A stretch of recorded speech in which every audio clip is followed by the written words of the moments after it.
नमस्कार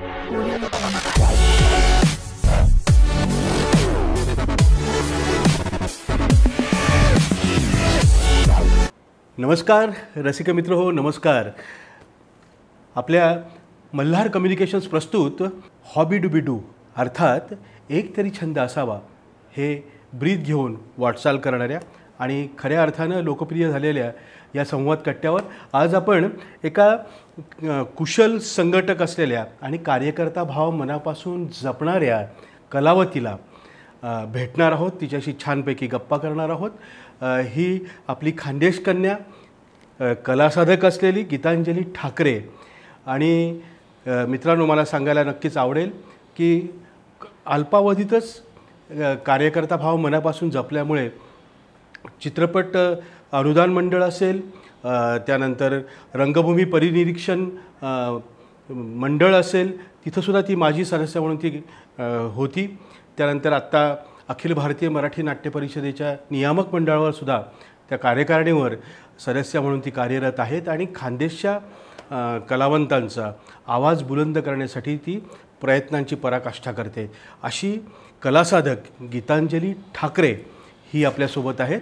गीतांजली, आमच्या या मल्हार कम्युनिकेशन्सच्या 160व्या भागामध्ये या संकल्पातून सिद्धीकडे या टॉपिकवर गप्पा छानपैकी करण्यासाठी, संवाद करण्यासाठी आम्ही तुला निमंत्रित केलेलं आहे. तुझं सहर्ष स्वागत. मला सांग, मी मगाशी ह्या सगळ्या पदांचा उल्लेख केला. हा जो प्रवास आहे, ही जी जर्नी आहे, ही अजिबात सोपी नाही आहे.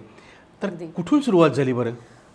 सगळ्यात आधी तर मी तुम्हाला म्हणेल की मल्हार कम्युनिकेशनकडून हा जो कार्यक्रम घेतो जातोय, तर त्याचा 160वा हा जो एपिसोड आहे, त्यासाठी तुम्हाला सगळ्यांना माझ्याकडनं खूप खूप शुभेच्छा. आणि आता तुम्ही विचारलेल्या प्रश्नांचं की लहानपणापासून मला खरं तर नृत्याचा छंद होता. क्लासिकल नृत्य हे मला आवडायचं करायला. तिथून माझा लोककलेकडे वळला थोडासा कल. तो वाघ्या मुरळी असू दे, लावणी असू दे, असं करत करत आम्ही त्या ठिकाणी बऱ्याचशा नृत्य स्पर्धेमध्ये मी भाग घेतला. म्हणजे महाराष्ट्रातला सेकंड किंवा थर्ड प्राईज सेमी क्लासिकलसाठी माझ्यासाठी नेहमी असायचं. 2001 ते 2003 पर्यंत असा तो माझा प्रवास सुरू होता.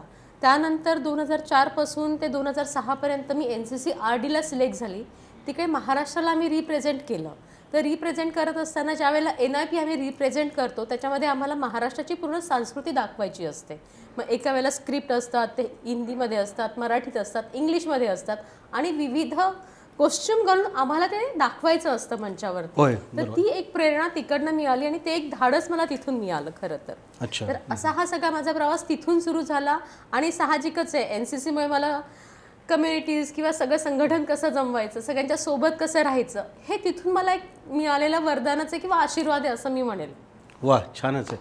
म्हणजे कुठलाही वसा आणि वारसा लौकिक अर्थानं तुझ्यासोबत नसताना सुद्धा तू फार प्रयत्नांची पराकाष्ठा करत करत इथपर्यंत पोहोचलेली आहेस. मला वाटतं तू मास कम्युनिकेशनसुद्धा ती डिग्री पण संपादन केलेली. हो. मग तू पत्रकारिते कडे न वळता ह्या कलाविश्वाकडे कशी वळलीस? सर, तेही अगदी मजेचं आहे. कारण मी ग्रॅज्युएशन जे केलं आहे ते संरक्षण शास्त्रामध्ये केलं आहे. कारण ज्या वेळेला मी NCC झाले त्यावेळेला मला जायचं होतं खरं तर आर्मीमध्ये, पण त्यावेळेला महिलांचा कल तिकडे जायला थोडंसं कमी होता. त्यामुळे मग मी ग्रॅज्युएशन पूर्ण करून माझ्यासाठी कुठलं चांगलं फील्ड म्हणून मी जनसंवाद आणि पत्रकारिता निवडली. ते करत असताना ज्यावेळेला मी एडिटिंग शिकली, तर एडिटिंगमध्ये कुठले कुठले बारकावे असतात हे मी शोधत असताना मला कळलं की ज्यावेळेला चेहरा समोर चांगला दिसला की एडिटिंगही खूप सुंदर करता येतं. मग मी म्हटलं की का मला देवाने जर तो प्लस पॉईंट दिला आहे तर आपण ते केलं पाहिजे. म्हणून मी कॅमेऱ्याच्या समोर आली आणि देवीदास परदेशी सर, जे आत्ता आपल्यात नाही आहेत, त्यांनी मला एका कार्यक्रमात फ्रेमवर पाहिलं आणि ते म्हटले, गीतांजली, तुझा चेहरा फ्रेमसाठी खूप सुंदर आहे, तर तो तू विचार करावास. मग तिथे मी थोडा तो विचार केला आणि आम्ही एक छोटीशी फिल्म केली होती. त्या फिल्ममध्ये आम्ही सगळे सोबत होतो, एका गावाची व्यथा म्हणून. अर्थातच मिलिंद पाटील सरांची ती छोटीशी कहाणी होती. नंदुरबारमध्ये आम्ही धडगावला ती शूट केली आणि तिथून तसा तो प्रवास सुरू झाला. मग एक अल्बम होता, महाराष्ट्राची सांस्कृतिक परंपरा, ज्याला मी स्वतः डिरेक्ट केलं. त्याच्यामध्ये काही मी नृत्य मी स्वतः बसवले, काही मी स्वतःही डान्स केलेला आहे. असा तो प्रवास सगळा सुरू झाला. म्हणजे मराठी चित्रपट जवळपास 7 पेक्षा अधिक तू केलेस. काही टेलिफिल्म्स केले आहेत, काही डॉक्युमेंटरी पण केलेले आहेत. आणि तू कॅज्युअल अनाउन्सर म्हणून सुद्धा जळगाव आकाशवाणीमध्ये होय. त्या याच्यात काम केलेलं आहे. हा सगळा संपन्न समृद्ध असा अनुभव तुझ्या पाठीशी आहे. आता थोडासा आमच्या या खानदेशातील हौशी कलावंतांचा थोडा जिव्हाळ्याचा प्रश्न मी तुला विचारतोय की अखिल भारतीय नाट्य परिषद ही आपली पालक संस्था आहे समस्त कलावंतांची, रंगकर्मींची. तर तिथं तू महत्त्वाच्या पोस्टवर कार्यरत आहे आणि मी मधून मला माहिती आहे वर्तमानपत्राने सुद्धा तुझ्या कामाची दखल घेतलेली आहे. तू तिथं सुद्धा त्या प्लॅटफॉर्मवर जाऊन काही प्रश्न, काही समस्या, त्याची उकल कशी होईल यासाठी सुद्धा तू प्रयत्नशील आहे. तर मला विचारायचं असं की सध्या 100वे नाट्य संमेलन बरोबर आहे आणि काही विभागीय नाट्य संमेलनं आणि त्यानिमित्तानं नाट्य जागर स्पर्धा वगैरे वगैरे. तर या संदर्भात एक नियामक मंडळाची सदस्य म्हणून तू त्याच्याकडे कसं बघते? खरं तर 100वे नाट्य संमेलन म्हणजे सगळ्यांचाच उत्कंठेचा विषय होता की कुठे होणार. कारण एकच ठिकाण असं नव्हतं ना की मुंबईमध्ये घेतलं तर सगळ्यांना ते कन्व्हिनियंट होईल का यायला. मग त्यावेळेला ज्यावेळेला ठरलं की नाही आम्हाला विभागात जायचं, मग 6 विभागातच का जायचं, म्हणून मग ते 8 ठिकाणी वेगवेगळ्या ठिकाणी आपण ते विभागीय संमेलन घेतलं. त्याचं उद्घाटन आपण पुणे पिंपरी चिंचवडपासून सुरुवात केली. पुण्याला जे होतं ते विभागीय संमेलनाचं केलं आणि पिंपरी चिंचवडला जे होतं ते नाट्य संमेलनाचं होतं. तर हे सगळं करत असताना आम्हाला असं जाणवलं की जिल्ह्यामधून सुद्धा बराच रिस्पॉन्स मिळतोय. मग जिल्ह्यांना का मागे ठेवलं पाहिजे. मग आमचे जे अध्यक्ष आहेत प्रशांतजी दामले आणि जे प्रमुख कार्यवाह आहेत अजित भुरे सर, तर ते म्हटले की प्रत्येक जिल्ह्याचा पण समावेश झाला पाहिजे. म्हणून त्यांनी लोककलेचा जागर हा प्रत्येक जिल्ह्यासाठी दिला, ज्याच्यामध्ये लोककलेचा जागर मग स्थानिक जसं आपल्याकडे वही गायन आहे, इथलं खडी गंमत आहे, तामाशा आहे, ह्या सगळ्या गोष्टी पुढे आल्या पाहिजे. कारण विदर्भामध्ये खडी गंमत आपल्याला सगळ्यांनाच माहिती आहे, खानदेशी तामाशा आपल्याला सगळ्यांनाच माहिती आहे. तर हे यांना पुढे आले पाहिजे म्हणून या स्पर्धा सुद्धा झाल्या पाहिजे म्हणून आम्ही तो लोककलेचा जागर ठेवला. आणि आत्ता पुन्हा जे सांगायचं विशेष म्हणजे की नगर असेल, नागपूर असेल किंवा मुंबई असेल, हे विभागीय संमेलन बाकी आहे आणि त्याचा सगळ्यांचा समारोप हा रत्नागिरीला होणार आहे. तेव्हा कुठे आमचं हे 100वे नाट्य संमेलन पूर्ण होणार आहे. आत्तापर्यंत सोलापूर असेल, त्यानंतर कोल्हापूर असेल, महाबळेश्वर असेल, या सगळ्या ठिकाणी आम्ही छानपैकी असे नाट्य संमेलन करत आहोत. त्याचा शुभारंभ पुण्यातनं झाला नाही? पुण्यातनं झाला. होय होय. बरं, दुसरा महत्त्वाचा आणि आपल्या खानदेशवासियांच्या दृष्टीने आणि प्रामुख्याने हौशी कलावंतांच्या दृष्टीने खरं तर राज्यनाट्य स्पर्धा आणि ते सुद्धा महाराष्ट्र शासन हे असं एकमेव शासन आहे अख्ख्या देशात की जे प्रादेशिक मराठी भाषेत हे स्पर्धा घेत असतं, राज्यनाट्य स्पर्धा. तर जळगाव केंद्राचा जर विषय केला आपण तर माझ्या अनुभवातनं मला माहिती आहे की संख्या जरा रोडावत चालली आहे असं तुला वाटत नाही का? म्हणजे जळगाव केंद्रावर जे पार्टिसिपेशन आहे ते जरा कमी आहे, ते वाढवायला हवं. त्याच्यासाठी आपण काय केलं पाहिजे? सर, सगळ्यात आधी तर तुम्हाला सांगताना आनंद होईल की मागील 4 वर्षाचा अनुभव पाहता आणि आत्ता या 2 वर्षाचा अनुभव पाहता आपली जी स्ट्रेंथ आहे किंवा आत्ताच्या स्पर्धक आहे ते वाढलेले आहेत. कारण आधी जी कमी होती ती आपण कुठेतरी आज माननीय सुधीर भाऊ मुनगंटीवारचे सांस्कृतिक मंत्री म्हणून आपल्याला लाभले आहेत. त्यांनी अगदी कलाकाराचे बारकावे शोधले की कुठल्या कलाकाराला मी कशा पद्धतीने पुढे नेऊ शकतो. म्हणून त्यांनी अगदी त्यांच्या की नाही ठीक आहे माझा कलाकार इथे मागे पडतोय का, तर त्या गोष्टीला चालना देण्यासाठी काही मानधन असेल, जसं आता वृद्ध कलावंतांचा मानधनाचा विषय सांगते की ते 2,500 आहे तर त्यांनी 5,000 पर्यंत कसं जाऊ शकतो हा GR सुद्धा ते काढतात. म्हणजे अशा ह्याच्यातनं ते मानधन देण्याचा प्रयत्न करतात.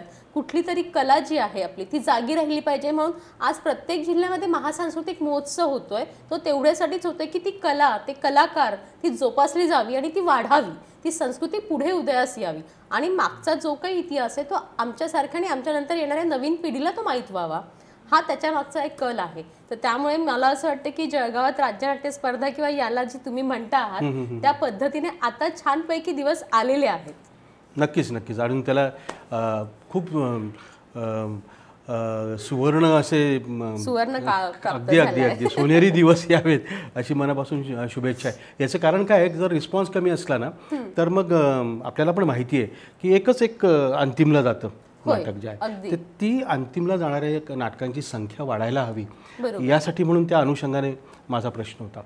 आणि दुसरा एक परत आस्थेचा विषय असा आहे की आपल्या जळगावकरांचं म्हणजे ऐतिहासिक वैभव ज्याला आपण म्हणतो ते बालगंधर्व खुले रंगमंदिर हा सगळ्यांचा अत्यंत जिव्हाळ्याचा विषय, पण ते त्यात सुधारणा होत नाही आणि कलावंतांना ते तालीम करायला त्यांची प्रदर्शनी लावायला या दृष्टिकोनातून काही मिळत नाही. तर एक रंगकर्मी म्हणून सुद्धा आणि शासन दरबारी असलेलं पद या दृष्टिकोनातून सांगड घालून कसा हा आवाज आमचा इथपर्यंत पोहोचेल बरं? सर, खरं तर खुले नाट्यगृहाचा हा जो प्रश्न आहे ना, हा शोकांकिका आहे. पण तुम्हाला त्याच्यावर एक तोडगा सांगते की सगळे रंगकर्मी, जळगाव शहरातले सगळे रंगकर्मी असतील, आम्ही सगळे आयुक्त मॅडमांना आणि त्यांना जाऊन भेटलो, आम्ही निवेदनही दिलं. त्यानंतर ते म्हटले की आपण लवकरच ते सुरू करणार आहोत. कारण आम्ही ज्या वेळेला गेलो होतो बालगंधर्व बघायला, त्यावेळेला त्यांनी तिथले जे मंच होता तो उखाडून ठेवला होता. मग त्यावेळेला आम्ही सगळे रंगकर्मी एकत्र आलो आणि नाही, हा रंगकर्मी म्हणजे तुम्ही का उखडता आहात? तर त्यांचं म्हणणं होतं की आम्ही याला रिनिवेट करत आहोत आणि त्या ठिकाणी पूर्णपणे फरची बसवतो. तर मग त्यावेळेला आम्ही त्यांना सांगितलं की या ठिकाणी जर तुम्ही फरची बसवली तर या ठिकाणी जी तालीम होते, म्हणजे नृत्य असतील, बाकीच्या गोष्टी असतील, तर त्यामुळे इजा होऊ शकते. तर आधीची जी सागवानाची जी मंच आहे तो मंच आम्हाला तसाच तुम्ही द्या आणि मग तुम्ही रिनिवेशन करा. मग त्यावरती ते म्हटले की ठीक आहे, आपण बघूया. पण ते काम अजूनही तसंच पडलंय. तर त्यावरती आता आम्ही एक तोडगा म्हणजे DPDCतला जो निधी मिळत असतो, कारण कुठलाही आमदार किंवा खासदार निधीतून नव्या कामासाठीच निधी मिळतो, जुन्या कामासाठी निधी मिळत नाही. तर आमचा जो पुढचा प्रयत्न असणार आहे तो म्हणजे DPDCकडनं ते पैसे घ्यायचे, आयुक्तांना तो पत्र द्यायचं, तिथून पालकमंत्र्यांना द्यायचं, आमदार खासदारांशी भेटून ते पत्र करून आमचं जे बालगंधर्व खुले नाट्यगृह आहे त्याची दुरुस्ती करून घ्यायची. इथेच थांबायचं नाहीये. खरं तर विषय महत्त्वाचा हा आहे की आमचे जे ज्येष्ठ रंगकर्मी आहेत, जे स्वर्गवासी आहेत, त्यांचं सुद्धा फोटो त्या थिएटरमध्ये असावा असा एक मानस माझा आहे. कारण आम्हाला ज्यांनी घडवलं ते आज स्वर्गवासी झाले आहेत. तर ते कोण होते? ते जुने रंगकर्मी कोण आहेत की ज्यांनी आम्हाला घडवलं आहे? या सगळ्यांना तुमच्यापर्यंत पोहोचवण्याचा आमचा एक छोटासा मानस आणि त्यांच्यासाठी आमचं हे छोटंसं आसीम जे आस्थेचाच भाव आहे तो त्यांच्यापर्यंत पोहोचावा म्हणून आमचा तो प्रयत्न असणार आहे पुढे की त्यांचा सुद्धा फोटो त्या नाट्यगृहात पाहिजे. खरंच म्हणजे दाद देण्यासारखी गोष्ट आहे. आपला विषयच मुळात संकल्पातून सिद्धीकडे आहे. हा मानस, हा संकल्प नक्की पूर्णत्वास जावो अशी आमच्या या मल्हार कम्युनिकेशनच्या टीमकडनं तुला सदिच्छा आणि शुभेच्छा पण आहे. आत्ता गेल्या पंधरवड्यापूर्वी तू एक फार छान कौतुकास्पद आणि प्रशंसनीय असा उपक्रम हाती घेतला आणि तो तडीस पण नेला. चित्रपट आणि नाट्यकर्मी सगळे हे ज्येष्ठ, श्रेष्ठ आणि आत्ताचे सुद्धा त्यांचा यथोचित सन्मान अगदी दिग्गज निर्मात्यांच्या शुभ असते, मेकअपमनच्या शुभ असते, दिग्दर्शकांच्या शुभ असते आणि त्यासोबतच मास्टर क्लास पण तू अरेंज केला. तर तू उत्तम एक संघटक पण आहेस. तो पैलू तो दिसला. तर तो एक समृद्ध करणारा अनुभव तुझ्यासाठी पण होता आणि समस्त रंगकर्मींसाठी पण होता. तर काय शेअर करशील नेमकं? मला कारण मला म्हणजे ॲप्रिसिएशन जे असतं ना, कौतुक, ते कोणाला नको असतं, ते टॉनिकच असतं. अगदी अगदी ते तर तू फार मोठ्या प्रमाणात केलंस ते. मला असं वाटतं की मी ज्या वेळेला रंगभूमी कडनं येते आणि इकडे मी ज्या वेळेला जाते अखिल भारतीय मराठी नाट्य परिषदेवरती, तर सगळे रंगकर्मी ज्या वेळेला मला भेटले तर त्यांचं एकच होतं की गीतांजली तू फक्त उभी राहा. कारण मी उभी होते पण मला इलेक्शन हा वगैरे लढायचं नव्हतं, कारण ही 42 वर्षातनं होणारी पहिलं इलेक्शन होतं. आतापर्यंत इलेक्शन प्रक्रियेतनं इथून कोणीही निवडून गेलेलं नव्हतं. सगळे म्हणजे सगळ्यांच्या ह्याच्याने व्हायचं आणि एकमताने तिथे निवडून जायचं. हे पहिलं इलेक्शन होतं जे 42 वर्षातनं झालं. तर मग त्यावेळेला मला रंगकर्मी भेटले आणि ते म्हटले की नाही तू निवडून येशील. म्हटलं ठीक आहे, तुम्ही म्हणता आहात म्हणून मी इलेक्शन लढते, पण त्यांचं कुठेतरी मला देणं लागतं. मग असं म्हणून मी काय केलं की माझा एक पहिला पाया म्हणून काय करायचं, म्हणून मी शहरातले जे ज्येष्ठ रंगकर्मी आहेत त्यांचं दालन म्हणजे फोटो त्यांचे कलेक्ट केले. कारण मला तो अवधी फक्त 7 दिवसाचा होता. कारण त्यावेळेला बऱ्याच गोष्टी अशा होत्या की काही गोष्टींना राज आश्रय गरजेचा असतो म्हणून सांगते. कारण मला असं कळलं होतं की तेव्हा आचारसंहिता लगेच लागणार आहे, म्हणून माझ्याकडे मोजून 7 दिवस होते. तर मग मी 7 दिवसात फोटो कलेक्शन करणं, त्यांचे मोमेंटो बनवणं, त्याच्यासाठी एक छान स्लोगन बनवणं, चित्रपट निवडणं, थिएटर निवडणं आणि त्यांना सगळ्यांना ते 6 चित्रपट दाखवून त्यातले उत्कृष्ट दिग्दर्शक जे आहेत, जसे तानाजी घाडगे सर असतील, रमेश मोरे सर ज्यांना राष्ट्रीय पुरस्कार मिळालेला आहे, प्रवीण चंद्रा सर असतील, शिरीष राणे असतील, समीर सर स्वतः आमचे अध्यक्ष आहेत चित्रपट आघाडीचे, जे डिस्ट्रीब्युटर पण आहेत महाराष्ट्राचे, एल ललित हा बालाजी टेलिफिल्म्सचा मेकअप दादा आहे. ह्या सगळ्या लोकांसोबत एक फिल्म आम्ही अजून एक दाखवली, ती म्हणजे या गोष्टीला नावच नाही, संदीप सावंत सरांची. तर हे सगळे चित्रपट दाखवण्याच्या मागे एक मला वाटतं उद्देश श्वास होता. त्यांचाच हो, चित्रपट. श्वास त्यांचाच अगदी. तर वा, हे सगळे वा. चित्रपट मोठं नाव आहे. दाखवण्याचा उद्देश असा होता की या लोकांना वन टू वन त्या लोकांपर्यंत टॉक करता यावा. कारण आतापर्यंत काय होतं की जळगावातली कला जळगावापर्यंतच राहते आणि जे बाहेर गेलेत ते बाहेर असतात, ते जळगावापर्यंत येत नाही. पण हा मध्ये पडलेला जी दरी आहे, ती गॅप आहे, ती कुठेतरी भरून काढली पाहिजे. म्हणून मग यांचं वन टू वन टॉक असेल तर त्यांना आधी आपण चित्रपट दाखवला, मग त्या दिग्दर्शकांसोबत त्यांचं बोलणं करून दिलं की तुम्ही बोला आणि तुमच्या काय समस्या आहेत, कसं करू शकतो.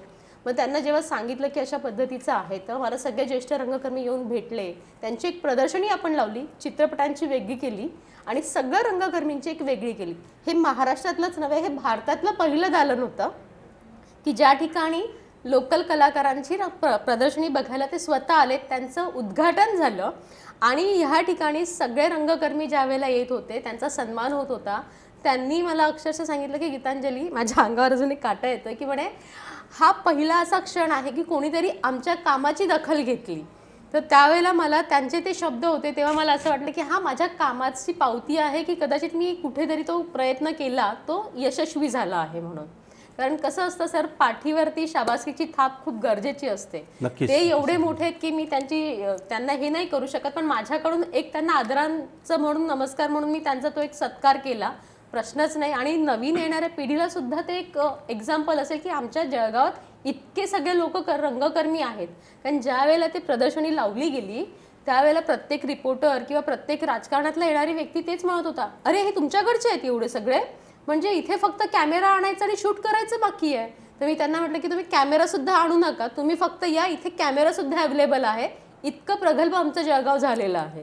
तर त्यांना सगळ्यांना खूप चांगलं वाटलं आणि ते म्हटले की नाही, हा खरोखर एक छान उपक्रम तो घेतला आहे.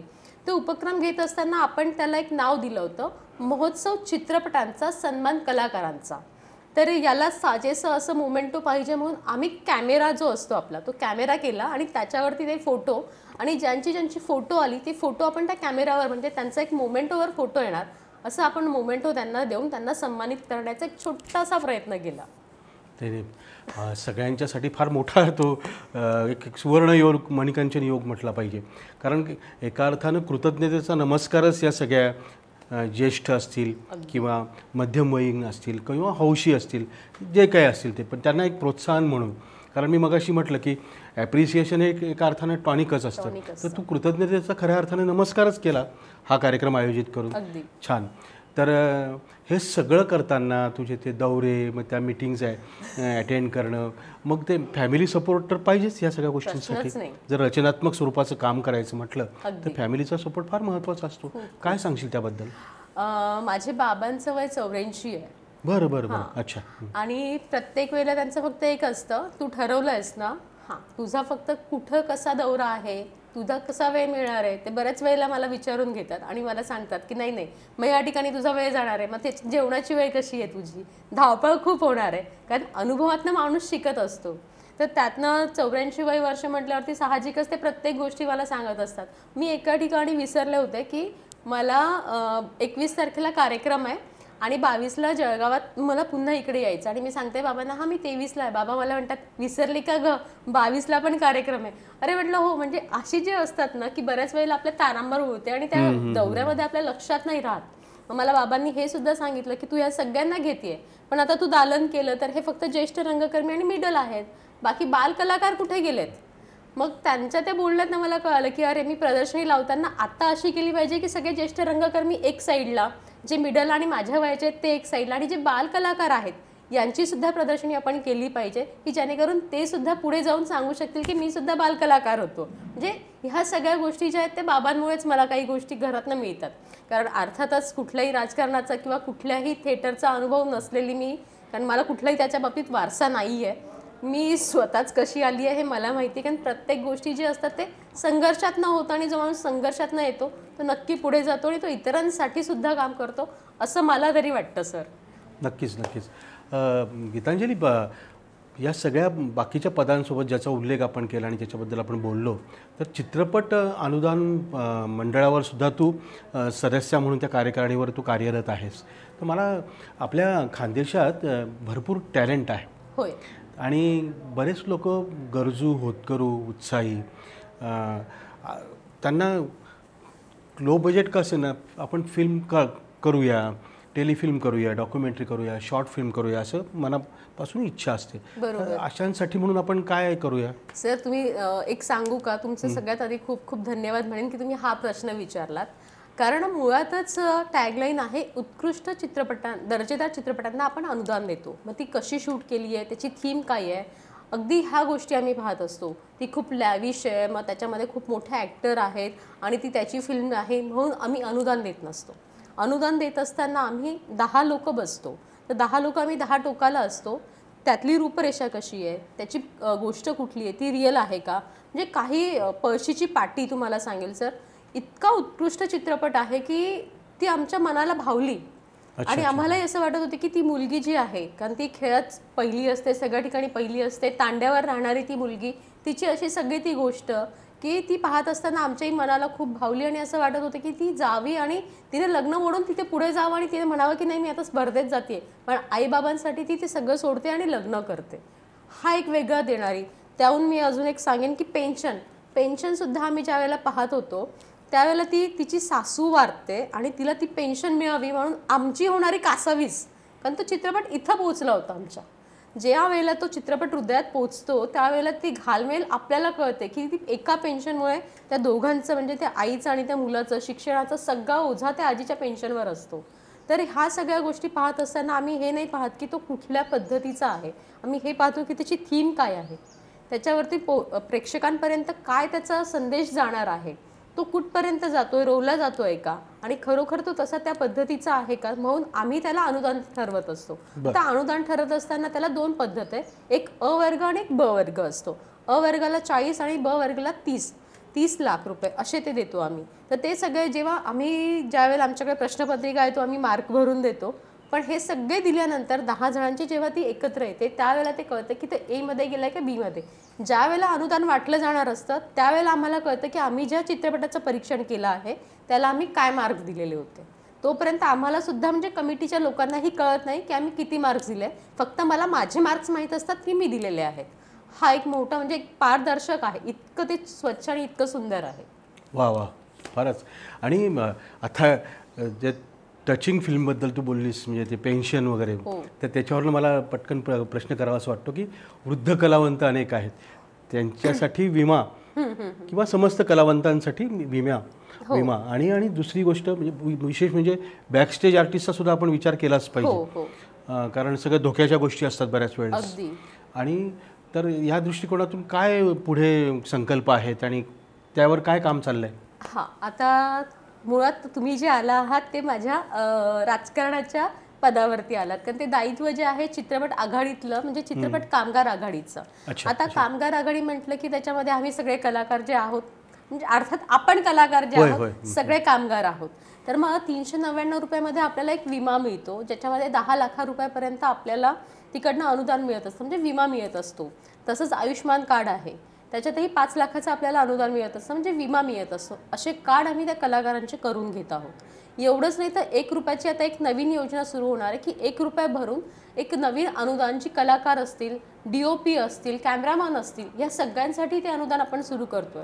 पण आता आपल्या तोंडावर इलेक्शन येऊ घातलंय म्हणून तो GR अजून पास होतोय की नाही ते एक आहे. पण आम्ही आमच्या म्हणजे माननीय सुधीर भाऊंना एक अर्ज दिलेला आहे, एक निवेदन दिलेलं आहे की भाऊ हे जे कॅमेरामॅन असतात, कारण बऱ्याच वेळेला काय होतात की लाईट दादा असतात, ते वरती जातात, तिथून खाली पडतात, कोसळले, ॲक्सिडेंट होतो, तर या लोकांचा विमा झाला पाहिजे, या लोकांना कुठेतरी यांची नोंद घेतली गेली पाहिजे. म्हणून त्यांच्यासाठी एक संघटित आम्ही सगळे कर्मचारी, म्हणजे सगळे काम करणारे जे आहे त्या कर्मचाऱ्यांना एकत्र करून त्यांचा विमा आम्ही काढणार आहोत की जेणेकरून यांना ॲक्सिडेंट झाला त्यांना ॲक्सिडेंट विमा मिळाला पाहिजे त्या ठिकाणी. कारण आपल्यासह सगळेच कामगार करणारे आहेत ना, आणि सगळ्या कामगारांसाठी आम्ही नाही करणार तर कोण करणार आहेत. तर त्यासाठी आमचा एक छोटासा असा प्रयत्न सध्या जरी झाला आहे की 399 रुपयाचं कार्ड काढायचं, ज्याच्यामध्ये 10 लाखाचा विमा आपल्याला मिळणार आहे. वा, स्तुत्य असा उपक्रम आहे. आणि त्यासोबतच तुझ्या मनामध्ये एक संकल्प आहे, मगाशी अनौपचारिकपणे जेव्हा आपण बोलत होतो तेव्हा फिल्म क्लब असं काहीतरी तुझ्या बोलण्यात आलं, तर काय विषय आहे तो?